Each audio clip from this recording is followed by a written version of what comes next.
সুপ্রভাত বন্ধুরা, আজ 22 জুলাই মঙ্গলবার। শুরু করছি চিন্তনের মুখ্যবার্তা। প্রথমেই চোখ রাখবো আন্তর্জাতিক খবরে। দু চোখ বোঝা, ফর্সা মুখে নিখুঁতভাবে ছাটা দাড়ি, মাথার চুল সুবিন্যস্ত, যেন গভীর ঘুমে রয়েছেন যুবক। 2 দশক ধরে এভাবেই কোমায় আচ্ছন্ন থাকা 36 বছর বয়সী সৌদি আরবের ঘুমন্ত রাজকুমার অল ওয়ালিদ বিন খালিদ আল সাউদ মারা গেলেন। তার পরিবারের তরফে মৃত্যুর খবর নিশ্চিত করা হয়েছে। 1990 সালে সৌদি রাজ পরিবারে জন্ম ওয়ালিদের। রাজপুত্র খালিদ বিন তালাল অল সাউদের জ্যেষ্ঠ পুত্র তিনি।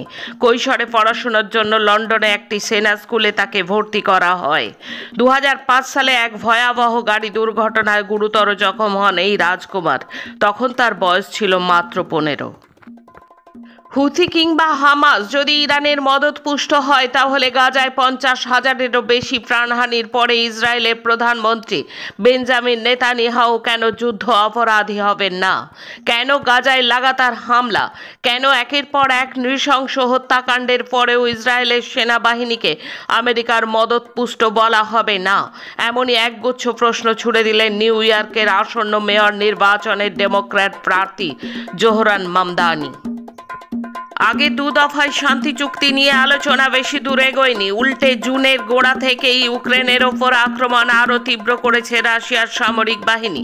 তবে তিনি নতুন করে শান্তি আলোচনা চান বলে গতকাল জানিয়েছেন ইউক্রেনের প্রেসিডেন্ট ভ্লাদিমির জেলেনস্কি।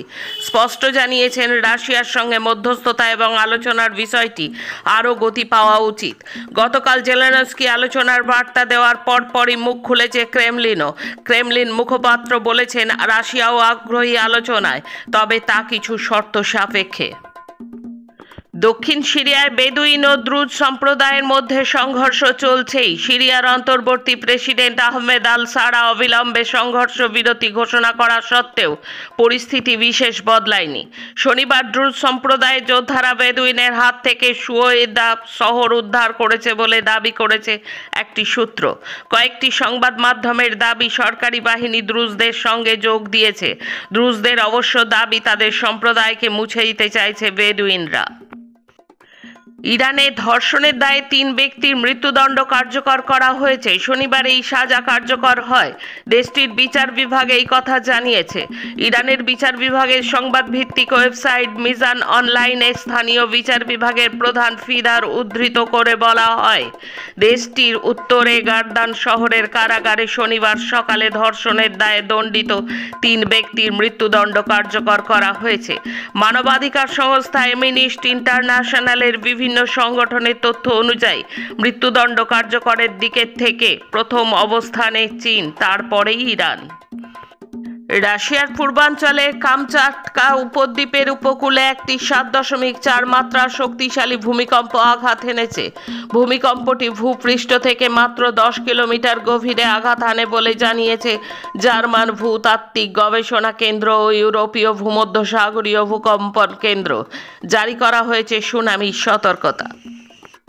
ভিয়েতনামে পর্যটকবাহী নৌকো ডুবে অন্তত 28 জনের মৃত্যু হয়েছে। এখনও নিখোঁজ 1 ডজনের বেশি মানুষ। শনিবার দেশটির হালং বেতে এই দুর্ঘটনা ঘটে। এই নৌকার বেশ কয়েকটি পরিবার ছিল বলে জানিয়েছে ভিয়েতনামের রাষ্ট্রীয় সংবাদ মাধ্যম দানত্রির খবরে বলা হয়েছে, হঠাৎ তুমুল বৃষ্টিপাতের কারণে নৌকোটি ডুবে যায়। নৌকোটিতে 48 জন যাত্রী সহ 53 জন আরোহী ছিলেন। আসছি দেশের খবরে। জীবনে 100 বর্ষ অতিক্রম করার পর অবশেষে থেমে গেল তাঁর লড়াই। প্রয়াত হলেন কেরালার প্রবীণতম বাম নেতা এবং প্রাক্তন মুখ্যমন্ত্রী VS অচ্যুতানন্দের জীবন। সোমবার বিকেলে তিরুবনন্তপুরমের এক হাসপাতালে শেষ নিঃশ্বাস ত্যাগ করেন বর্ষিয়ান এই নেতা। মৃত্যুকালে তাঁর বয়স হয়েছিল 101 বছর। 1 মাস আগেই হৃদরোগে আক্রান্ত হয়ে হাসপাতালে ভর্তি হয়েছিলেন তিনি। বিচারপতি যশবন্ত বর্মার অপসারণের দাবিতে সংসদে ইমপিচমেন্ট প্রস্তাব আনার জন্য প্রয়োজনীয় 100-র বেশি সাংসদ স্বাক্ষর করেছেন। লোকসভায় এই প্রস্তাব পেশ করার জন্য যে প্রয়োজনীয় সমর্থনের সীমা ছিল তা ইতিমধ্যেই পার হয়ে গেছে বলে জানিয়েছে সরকারি সূত্র। সব দলের সম্মতিতে এই সিদ্ধান্ত নেওয়া হয়েছে বলে জানিয়েছেন সংসদীয় কার্যমন্ত্রী কিরেন রিজিজু। তিনি স্পষ্ট করেছেন চলতি অধিবেশনে প্রস্তাবটি আনতে চায় সরকার। তিনি আরও বলেন, বিচার ব্যবস্থার মধ্যে দুর্নীতি অত্যন্ত উদ্বেগজনক। টানা ভারী বৃষ্টিতে বিপর্যস্ত মুম্বাই। সোমবার ভোরে ছত্রপতি শিবাজি মহারাজ আন্তর্জাতিক রানওয়েতে ছিটকে গেল এয়ার ইন্ডিয়ার একটি যাত্রীবাহী বিমান। জানা গেছে, কোচি থেকে আসা এয়ার ইন্ডিয়ার ফ্লাইট AI 2744 এয়ারবাস অবতরণের সময় রানওয়ে এক্সকারশনের শিকার হয় বিমানটি। অবতরণের পর কিছুটা সরে যায় রানওয়ে থেকে। ঘর্ষণের ফলে বিমানটির ইঞ্জিনে ভালো রকম ক্ষতি হয়েছে বলে জানা গেছে, যদিও কোনো যাত্রীর চোট আঘাতের কোনো খবর পাওয়া যায়নি। রবিবার গভীর রাত থেকে কাশ্মীরের বিভিন্ন এলাকায় একটানা বৃষ্টি চলছে। এই প্রাকৃতিক দুর্যোগের মধ্যেই ঘটে গেল ভয়াবহ দুর্ঘটনা কাশ্মীরের পুঞ্চে। টানা বৃষ্টির জেরে চলছে ভূমিধস। পাহাড় থেকে গড়িয়ে আসা বড় একটা পাথরের চা একটি স্কুলের টিনের ছাদের ওপর পড়ে। সেই সময় ক্লাস চলছিল। কয়েকজন ছাত্র স্কুলের মাঠে খেলছিল। পাথরের আঘাতে মৃত্যু হয়েছে এক ছাত্রের, আহতের সংখ্যা একাধিক। সংসদে বিরোধীদের কথা বলতে দেওয়া হচ্ছে না, অভিযোগ তুললেন লোকসভার বিরোধী দলনেতা রাহুল গান্ধী। কংগ্রেস নেতা রাহুল বলেন, আমরা দেখলাম প্রতিরক্ষা মন্ত্রী রাজনাথ সিংকে সভায় বলতে দেওয়া হলো, কিন্তু বিরোধী সদস্য এমনকি আমি লোকসভার বিরোধী দলনেতাকেও কথা বলতে দেওয়া হলো না। এটা একটা নতুন নিদর্শন। রাষ্ট্রপতি দ্রৌপদী মুর্মু সংবিধানের 143 নম্বর ধারার অধীনে রাষ্ট্রপতি ও রাজ্যপালদের কোনো বিলে সম্মতির সময়সীমা নিয়ে 13টি প্রশ্ন সুপ্রিম কোর্টে পাঠিয়েছিলেন। এবার 22শে জুলাই প্রধান বিচারপতি BR গাভাইয়ের নেতৃত্বে 5 বিচারপতির সংবিধানের বেঞ্চে এই বিষয়ে শুনানি করবে। তামিলনাড়ুর এক মামলায় সুপ্রিম কোর্টে 3 মাসের সময়সীমা নির্ধারণের রায় নিয়ে উঠেছে বিতর্ক। এই শুনানি কেন্দ্র রাজ্য সম্পর্ক এবং সাংবিধানিক ক্ষমতার সীমানা নির্ধারণে বিশেষ গুরুত্বপূর্ণ। 2006 সালের 7-11 মুম্বাইয়ে লোকাল ট্রেনে বিস্ফোরণ মামলায় সোমবার মুম্বাই হাইকোর্টে 12 জন অভিযুক্তকে খালাস করে দিল বিশেষ বেঞ্চ। এর মধ্যে 5 জনকে আগেই মৃত্যুদণ্ড এবং বাকিদের যাবজ্জীবন কারাদণ্ড দিয়েছিল বিশেষ আদালত।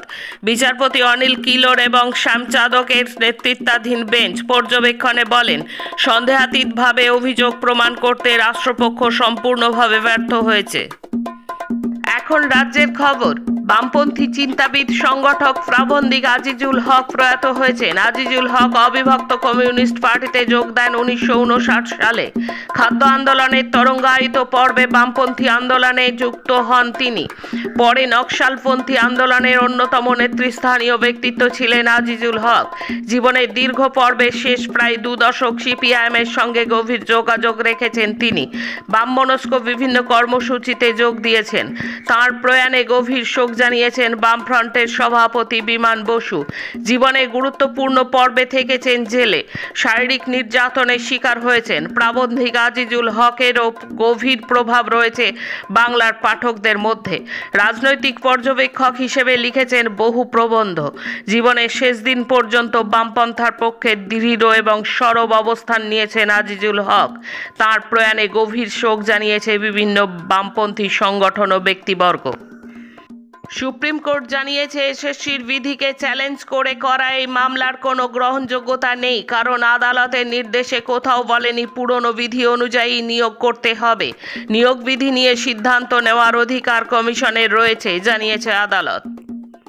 সাপে কাটা রোগীর চিকিৎসায় আসছে বড়সড় পরিবর্তন। ভবিষ্যতে আর চোখ, কান, নাক নির্ভর করে চিকিৎসা নয়, গবেষণার মাধ্যমে নিশ্চিত করে শনাক্ত করা যাবে আসলে সাপে কামড়েছে নাকি অন্য কোনো বিষাক্ত পোকামাকড়।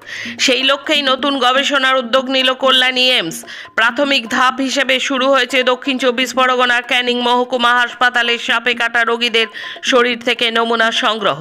এই গবেষণার অন্যতম লক্ষ্য সাপে কাটা রোগের চিকিৎসায় ব্যবহৃত অ্যান্টিভেনাম সিরাম যেন শুধুমাত্র সঠিক ক্ষেত্রে প্রয়োগ হয়, কারণ এখন সাপ ও পোকামাকড়ের কামড় আলাদা করে চিহ্নিত করা সম্ভব না হওয়ায় প্রায়শই অ্যান্টিভেনাম প্রয়োগ হয় সব ক্ষেত্রেই, যা অনেক সময় অপ্রয়োজনীয় ওষুধ প্রয়োগের ঝুঁকি তৈরি করে।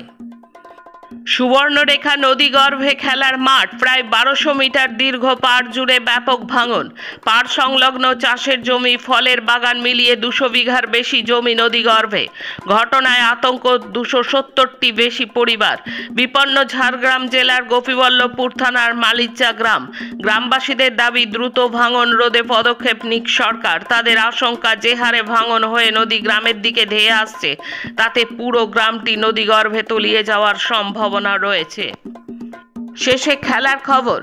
ফিদে মহিলাদের বিশ্বকাপের সেমিফাইনালে উঠলেন ভারতের দিব্যা দেশমুখ। কেনেডি হাম্পির পর দ্বিতীয় ভারতীয় হিসেবে এই কৃতিত্ব অর্জন করলেন তিনি। কোয়ার্টার ফাইনালে দিব্যা হারিয়েছেন ভারতেরই আর এক দাবাড়ু হারিকা দ্রোণাভাল্লিকে। চলতি বছরে ভারতে বসতে চলেছে দাবা বিশ্বকাপের আসর। 30 অক্টোবর থেকে শুরু হবে এই প্রতিযোগিতা, চলবে 27 নভেম্বর পর্যন্ত।